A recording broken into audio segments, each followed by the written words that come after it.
used to think that heartbreak happened because love disappeared, but I don't believe in that anymore. I think the hardest heartbreak is when the love is still there, but reality asks something different of you. And nobody really prepares you for the grief of walking away from someone you still deeply love. And this is something that I recently experienced, sadly.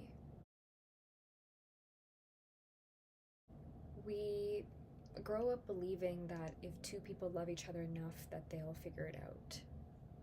Movies teach us this, songs, even spirituality can accidentally teach us this, but life eventually introduces us to a much harder truth. Love doesn't erase incompatibility, repeated hurt, broken trust, emotional exhaustion, timing, different stages of life.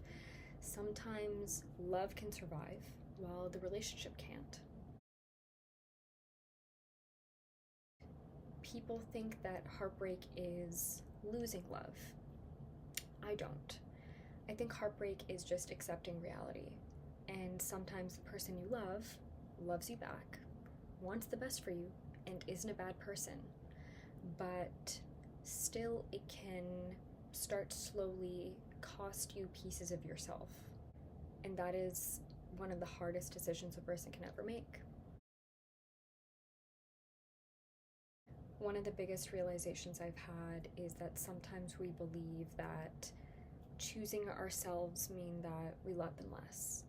And maybe it's the opposite. Maybe choosing peace is acknowledging that love shouldn't require abandoning yourself, because love and self-respect are not enemies. Relationships rarely end because of one singular moment. We carry emotional residue. So conversations don't always end when the conversation ends. We continue carrying that disappointment, fear, resentment, confusion, loneliness. Eventually, you're no longer carrying separate incidents, you're carrying an entire history. The relationship doesn't become unbearable overnight, it becomes heavy, one unresolved experience at a time.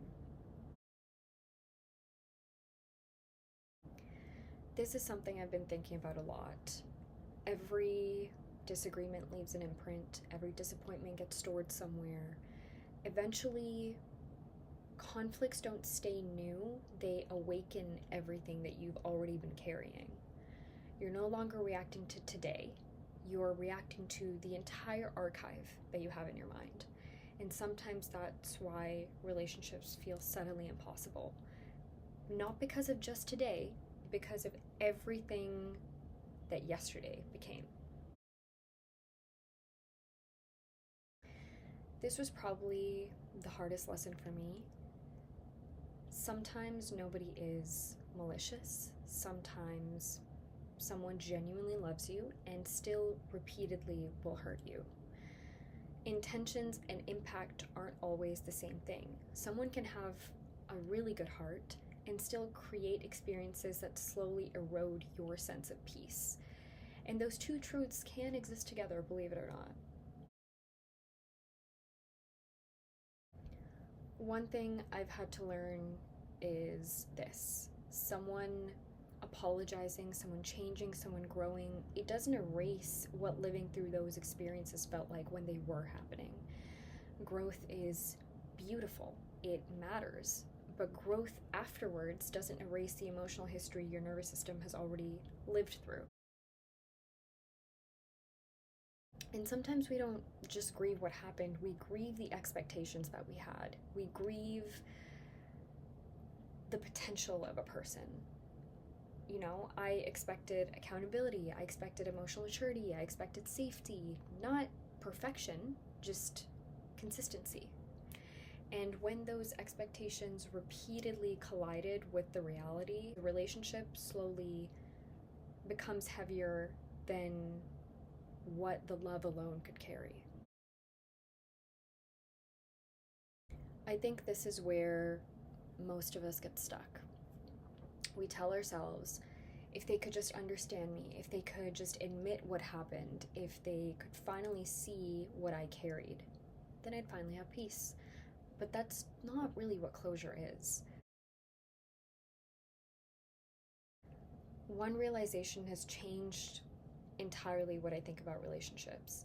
Most people don't wake up believing that they're the villain. They remember what they intended, they remember what they were trying to do, they remember how much they loved you and how much they struggled themselves. You remember what it felt like to live through those actions, and those are two entirely different experiences. Someone can genuinely love you and still never fully understand how they affected you. Someone can apologize and still never grasp the cumulative weight of what you carried.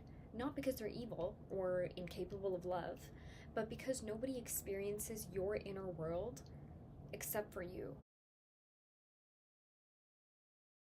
And this has been one of the hardest things for me personally to accept.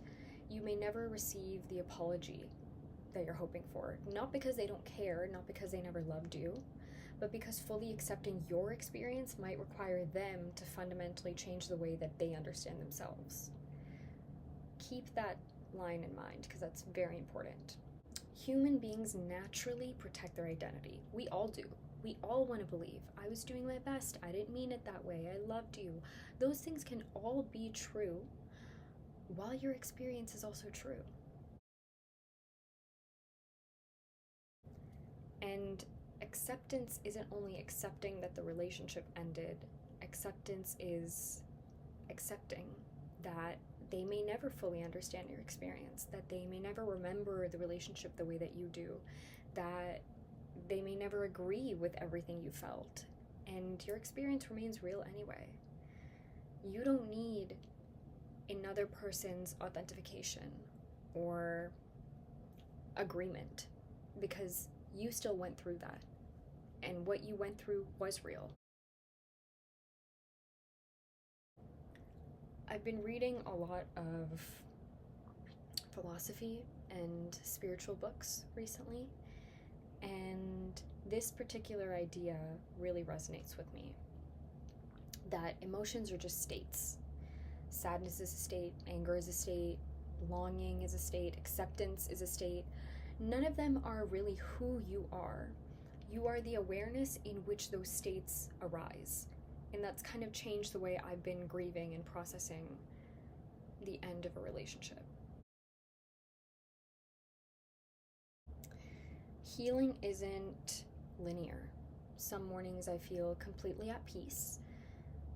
That afternoon, I miss them terribly. The next day, I'm angry, then grateful, then heartbroken again. Maybe that's not all failure, though. That's just rhythm. You know, the pendulum swings. It always does. One of the most beautiful teachings is that energy cannot be created or destroyed, only transformed. And same goes with your emotions. Maybe that's true for love too, that love doesn't disappear, it just changes form. So maybe it becomes wisdom, compassion, art, prayer, discipline, creativity even. And maybe heartbreak isn't something we're supposed to eliminate, but transform.